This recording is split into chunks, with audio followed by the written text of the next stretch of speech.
Lamentations chapter 5. Our Lord, don't forget how we have suffered and been disgraced. Foreigners and strangers have taken our land and our homes. We are like children whose mothers are widows. The water we drink and the wood we burn cost far too much. We are terribly mistreated. We are worn out and can find no rest. We had to surrender to Egypt and Assyria because we were hungry. Our ancestors sinned, but they are dead, and we are left to pay for their sins.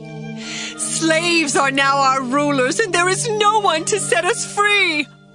We are in danger from brutal desert tribes. We must risk our lives just to bring in our crops. Our skin is scorched from fever and hunger.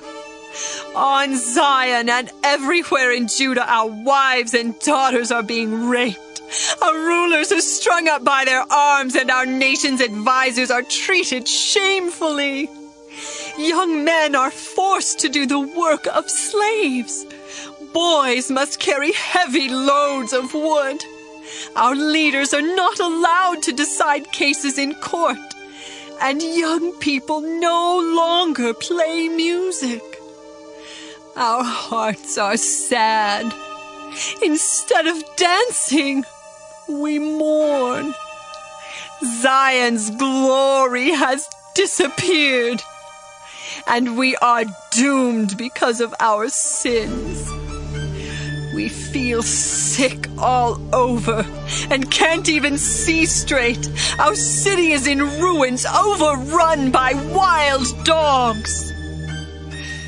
You will rule forever, Lord. You are king for all time.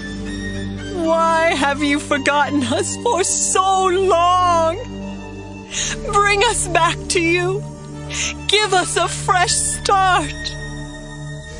Or do you despise us so much that you don't want us?